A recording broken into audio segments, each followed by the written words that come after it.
ఇది బ్రహ్మజ్ఞానావళిమాల శ్లోక సంపుటి యొక్క 4వ భాగం.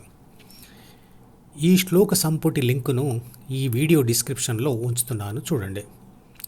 శ్లోకం 7లో శంకరాచార్యుల వారు నేను తత్వాలకు అతీతుడను అంటాడు. మనిషి తత్వం అంటే స్వభావం సూచనల రూపంలో ద్వితీయ మనసు యొక్క డీలో ఉంటుంది. కాబట్టి ద్వితీయ మనసును వదిలివేస్తే ఇక తత్వం అనేదే ఉండదు కదా. నేను శరీరానికి కూడా అతీతుడను అంటాడు. అంటే ప్రాపంచిక ఆత్మ ద్వితీయ మనసు యొక్క డీలోని ప్రాపంచిక సమాచారం మరియు కోరికల ద్వారానే జ్ఞానేంద్రియాలను నియంత్రిస్తుంది. అంటే కావలసిన వాటిపై ధ్యాస పెడుతుంది. జ్ఞానేంద్రియాల ద్వారానే శరీరాన్ని మరియు ప్రపంచాన్ని గుర్తిస్తుంది.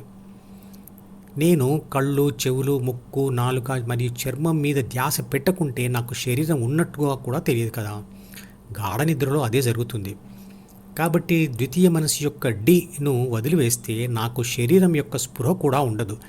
ఆ స్థితిలో ఆత్మశక్తి సి మరియు బిలను కూడా వదిలి ఒంటరిగా వెలుగుతున్న జ్యోతిలాగా ఉంటుంది. శ్లోకం 8లో అంటాడు, అతను నానా రూపములు నాకు లేవు అంటాడు. ఒకే పదార్థము వేర్వేరు ప్రదేశాల్లో, సందర్భాలలో వేర్వేరు రూపాలతో ఉండవచ్చు. ఉదాహరణకు మనుషుల శరీరాలు. కానీ శక్తి ఎప్పుడైనా ఎక్కడైనా ఒకే రకంగా ఉంటుంది.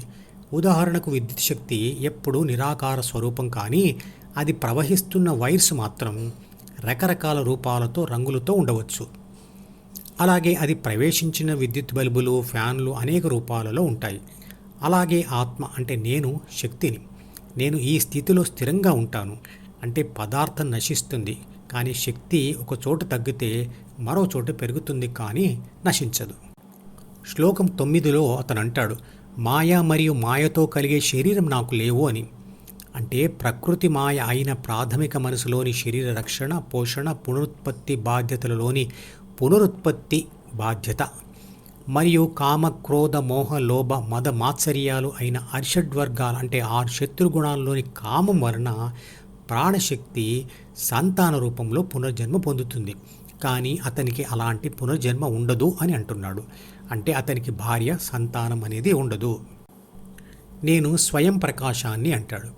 అంటే నా వల్లే అన్నీ పుడతాయి, కానీ దేనివల్ల నేను పుట్టను మరియు చావను. అంటే నేను దేని కంట్రోల్లో లేను అని అర్థం. శ్లోకం 10లో నేను గుణాతీతుడను, సాక్షిని అంటాడు. గుణాలు ప్రాథమిక మనసులో ఉంటాయి, కాబట్టి దానిని వదిలిన అతను గుణాతీతుడే అవుతాడు. అప్పుడు అతను విశ్వశక్తి స్పృహలో ఉంటూ శరీరంలో జరుగుతున్న అన్ని పనులను నిశ్శబ్దంగా గమనిస్తూ ఉంటాడు. అంటే సాక్షిగా ఉంటాడు. శ్లోకం 11లో నేను అంతటా ఉన్నాను అంటాడు. అదేంటి, ఆత్మ శరీరంలో ఉంటుంది కదా, అంతటా ఎలా ఉండగలుగుతుంది? అంటే అతనిలోని ఆత్మ ధ్యానం చేస్తూ 2 మనసుల నుంచి విడిపోయి తను విశ్వశక్తిలో ఒక భాగం కాబట్టి లక్షణాలతో చూస్తే తానే విశ్వశక్తి అనుకుంటుంది. విశ్వశక్తి అంతటా విస్తరించి ఉంది కదా, అందుకే పరమాత్మను సర్వాంతర్యామి అంటారు కదా. శ్లోకం 12లో అంటాడు, నాకు ఉద్వేగాలు లేవు అని.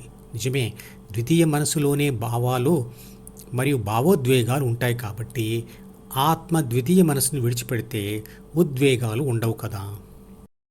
ఈ మధుపదం యూట్యూబ్ ఛానల్ వీడియోని సబ్స్క్రైబ్ చేసి గంట గుర్తును నొక్కి ఆల్ని సెలెక్ట్ చేసి ప్రతిరోజు యూట్యూబ్ ఓపెన్ చేసి అడుగున ఉన్న సబ్స్క్రిప్షన్ బటన్ నొక్కితే అన్ని లేటెస్ట్ వీడియోలు చూడవచ్చు.